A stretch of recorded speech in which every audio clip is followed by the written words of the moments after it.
आजमगढ़ किसका गढ़ है? तो भाजपा का गढ़ बन गया है। चुनाव में ढेर लोग आई जाई, लेकिन आजमगढ़ के तो निरहुए चमकाई। प्रधानमंत्री कहते हैं अब की बार 400 पार। ये जो 400 सीट हम लोग लेके आएंगे उसमें गिनती ए से आजमगढ़ से ही शुरू होगी। पहली सीट यही जीतेंगे हम लोग। सारी पार्टियां जो हैं वो दावा करती हैं कि ये हमारा गढ़ है। अब बसपा ने भी 4 बार यहां से सीट जीत ली थी। समाजवादी पार्टी का गढ़ होने का भी दावा है, पर आजमगढ़ किसका गढ़ है?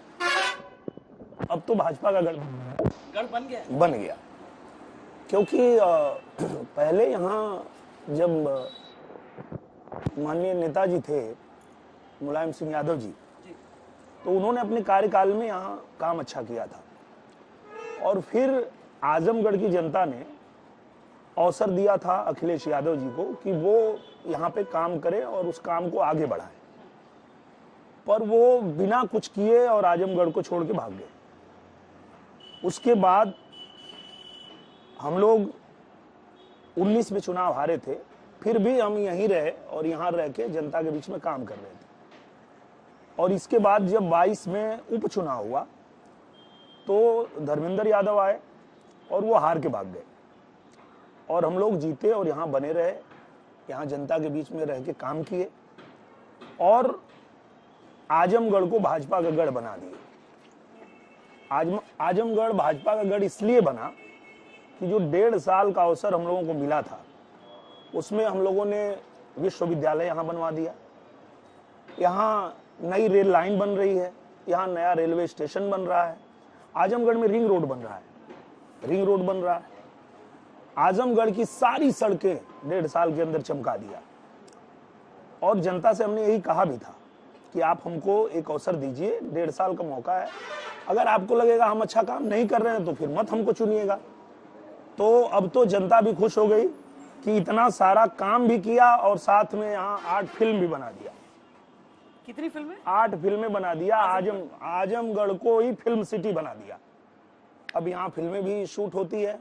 तो अच्छा, प्रधानमंत्री ने अभी कहा कि 10 साल जो काम बीजेपी का हुआ है वो असल में काम तो केवल ट्रेलर है, लेकिन आपने तो 1.5 साल में ट्रेलर तैयार कर दिया है। यहाँ पे कह रहे हैं आप, ये सब मोदी जी की देन है, क्योंकि अगर कोई और सांसद होता तो वो नहीं कर पाता।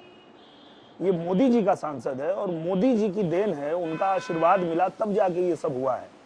और मोदी जी का सांसद भी सुपरहिट है और मोदी जी की सरकार भी सुपरहिट है, और यहाँ जितनी फिल्में बनाए वो भी सब सुपरहिट। पर जिन जिन काम का आप जिक्र कर रहे हैं ये सब 1.5 साल में संभव थी या पहले से काम चल रहा था और जैसे विपक्ष बोलता है कि फीता काट दिया? नहीं, अब उनको हम क्या कहें कि 50 साल से मांग थी कि गोरखपुर और ये हमारा जो आजमगढ़ है और बनारस को सीधा रेल लाइन से जोड़ा जाए, पर कभी नहीं हुआ।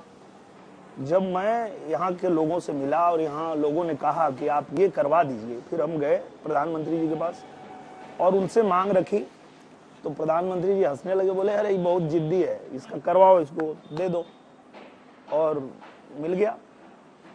उसके बाद आजमगढ़ को बनारस और गोरखपुर की तरह चमकाना हम चाहते थे, तो यहाँ के लोगों ने बताया कि भैया यहाँ महायोजना लागू ही नहीं है, तो जब तक महायोजना लागू नहीं होगी तब तक ये बड़े शहर की तरह नहीं चमक पाएगा। तो हम 1 साल भाग दौड़ किए और महायोजना भी लागू हो गई। ये बताइए कि क्योंकि प्रधानमंत्री का चुनाव सीधे सीधे जुड़ जाता है लोकसभा चुनावों से, तो केंद्र की भी चीजें हैं जो हुई हैं जिससे आपको यहाँ पर सीधा फायदा है? पूरा फायदा है, सबसे ज्यादा वही फायदा है, क्योंकि नंबर 1 पे किस काम को रखें? जो सबसे नंबर 1 पे है वो ये है कि यहाँ गरीबों का पक्का मकान बन गया है, यहाँ गरीबों को मुफ्त राशन मिल रहा है, यहाँ जो है उनका इलाज मुफ्त हो रहा है। और सबसे बड़ी बात मैं आपको बताता हूँ, कोई एक सांसद 5 करोड़ लेके आता है अपने क्षेत्र में काम कराने, मैं 1.5 साल में 12 करोड़ तो खाली गरीबों का इलाज करा चुका हूँ प्रधानमंत्री जी से और मुख्यमंत्री जी से मना के।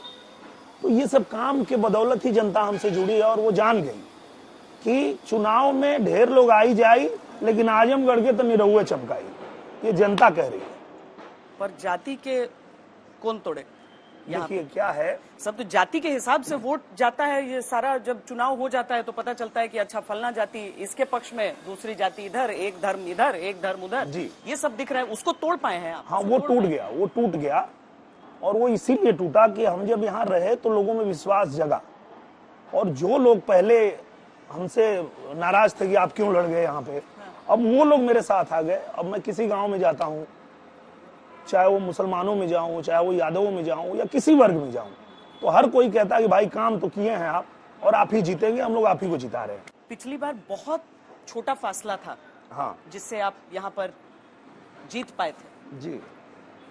तो वो फासला जो है वो थोड़ा सा निर्भर इस बात पे भी करता है कि बीएसपी का कैंडिडेट कौन होगा यहाँ से, और उसका भी बड़ा लाभ मिला हम लोगों को। जब गुड्डू जमाली चले गए सपा में, तो जो उनके वोटर थे वो भी हमारे साथ आ गए, और अब तो बसपा का जो कोर वोटर था उनके बीच भी हम जा रहे हैं। वो लोग भी यही बात कह रहे हैं कि हाँ पहले हम उनके साथ थे पर अब हम मोदी जी के साथ हैं, क्योंकि सारी सुविधा तो हमको मोदी जी दे रहे हैं।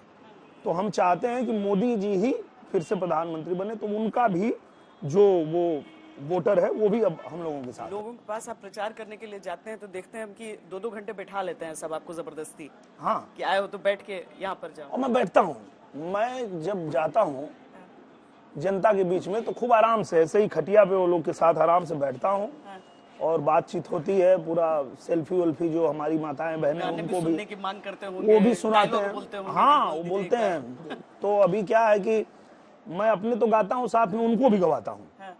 कि चोरवा लूट रवन का बज गईल घंटी हो, भारत विकसित देश बनी मोदी का गारंटी हो। तो महिलाएं मेरे साथ गाती हैं गांव में, तो उनके बीच में बैठ के गाना भी होता है, उनसे बातें भी होती है, उनका दुख सुख भी जान पाते हैं।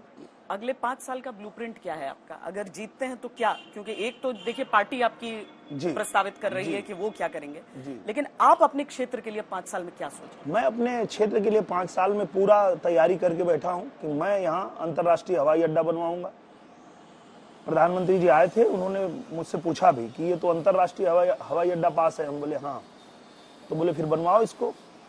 तो पहला काम तो वही है कि अंतर्राष्ट्रीय हवाई अड्डा बनाएंगे, यहीं से दुबई के लिए, यहीं से मुंबई के लिए, यहीं से दिल्ली के लिए फ्लाइट शुरू करेंगे। उसके बाद मास्टर प्लान लागू हो चुका है, तो अब जो बड़ी बड़ी फैक्ट्रियां यहाँ लोग लगाना चाहते हैं उनको हम मिले भी हैं। हम दुबई जाते हैं, लंदन जाते हैं, तो बहुत बड़े बड़े लोग हैं जो आजमगढ़ के हैं और यहाँ इन्वेस्टमेंट करना चाहते थे पर पहले नहीं कर पाते थे। अब महायोजना लागू होने के बाद वो सब लोग आएंगे, यहाँ बड़ी बड़ी फैक्ट्रियां लगेंगी। यहाँ पे जो है हमारा रिंग रोड बन रहा है, शुरू हो गया है, वो बन जाएगा। उसके बाद हमको तमसा नदी रिवर फ्रंट चाहिए, जो हम प्रधानमंत्री जी से मांग किए हैं कि जैसे आपने नमो घाट बनाया बनारस में, वैसे हमारे आजमगढ़ को भी दीजिए। तो उन्होंने कहा ठीक है, चलो हो जाएगा।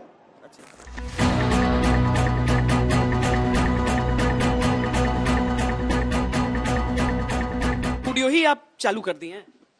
ये स्टूडियो यहीं का है, लोकल है, पर यहाँ पे काम बहुत ज्यादा होने लगा। हम सारी फिल्मों को यहीं ले आए।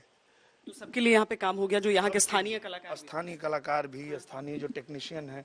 आइए तू ही हमारे माई बाप, तू ही मेरी आन में सर है भाग विधाता दुनिया में सर। ये डबिंग है, ये डबिंग है, क्योंकि 1.5 साल में हम लोगों ने यहाँ करीब 8 फिल्में बनाई, तो उन फिल्मों का जो डबिंग है वो यहीं कर लेते हैं। इसके लिए हमको, जैसे लोगों को लगता था कि कम से कम फिल्म के लिए तो इसको मुंबई जाना पड़ेगा, उसके लिए भी नहीं जाना, वो भी यहीं हो जाता है। अधिकतर कलाकारों को ब्लेम किया जाता है कि आप बन जाते हैं नेता सांसद, लेकिन आप क्षेत्र में रह नहीं पाते हैं। तो आप अपने काम को अपने क्षेत्र में ले आए, यहीं ले आए।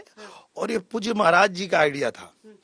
उन्होंने कहा देखो अब जितना सेटअप तुम्हारा मुंबई में है वो सब यहीं लगाओ आजमगढ़ में, और आजमगढ़ में रह के अपना काम भी करते हैं। और जो लोग भी वहाँ शूटिंग पे आते हैं या डबिंग में आते हैं, वो भी अपना जो पत्र देते हैं उसको भी हम लोग प्रधानमंत्री जी, मुख्यमंत्री जी, उनको दे करके और उनका भी काम हो जाता है, हमारा भी काम नहीं रुकता। मतलब इस स्टूडियो में जितने लोगों को मैं देख रही हूँ, ये बीजेपी कार्यकर्ता हैं या ये कलाकार? मुझे लगता है ये टेक्नीशियन हैं और यहीं के हैं, लोकल हैं। इनका स्टूडियो है और फाउंटेन स्टूडियो है ये, और यहाँ बनाए तो थे, पर यहाँ बहुत ज्यादा इनको काम नहीं मिलता था। पर वो प्रधानमंत्री जी ने कहा था ना, वोकल फॉर लोकल, तो हम आए और यहाँ मुझे लगता है कि एक फिल्म तो हम लोग पहले डबिंग कर चुके हैं, ये दूसरी चल रही है, और लाइन से जो बाकी 6 फिल्में हैं उनकी भी डबिंग यही होनी है।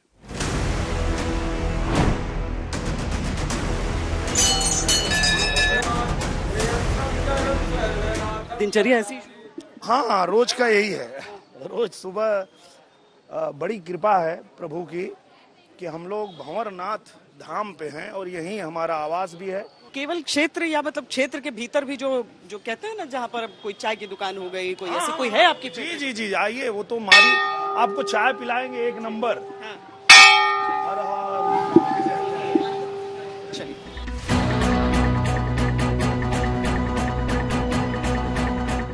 चुनाव प्रचार की वजह से जनता के बीच निकलते हैं या इस चाय की दुकान पे आप आमतौर पर आते हैं?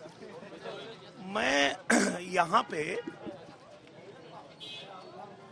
जब चुनाव नहीं भी लड़ा था, मतलब आप समझिए कि चुनाव में तो मैं 19 में आया ना, उससे भी 10 साल पहले से मैं यहाँ आता हूँ।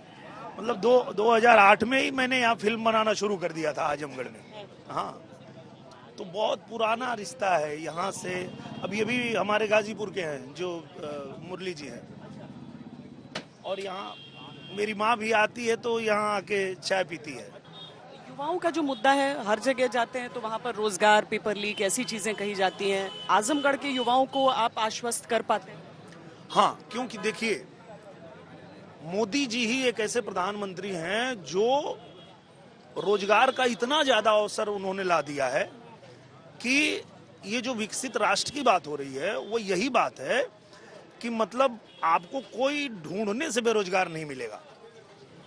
आप ढूंढने लगेंगे कि भाई कोई गांव में एक बेरोजगार मिल जाए, नहीं मिलेगा। विकसित राष्ट्र का मतलब ही यही है कि उन्होंने इतना ज्यादा सुविधा दे दिया कि भाई पढ़ाई कर लिए, अब तुमको कुछ रोजगार करना है, ले लो, सरकार पैसे दे रही है। और स्वरोजगार की बात कर रहे हैं? बिल्कुल, क्योंकि वही रोजगार तो वही होता है मैम, जो ये कांग्रेस वाले हैं, ये लोग तो भटका के रखे हैं युवाओं को। वो उनको बताया है कि सरकारी नौकरी ही सिर्फ रोजगार है। तो देश में 80 लाख ही तो सरकारी नौकरी है, तो अगर सिर्फ उसी को रोजगार कहेंगे तो बाकी 140 करोड़ लोग कहाँ जाएंगे? प्रधानमंत्री कहते हैं अब की बार 400 पार।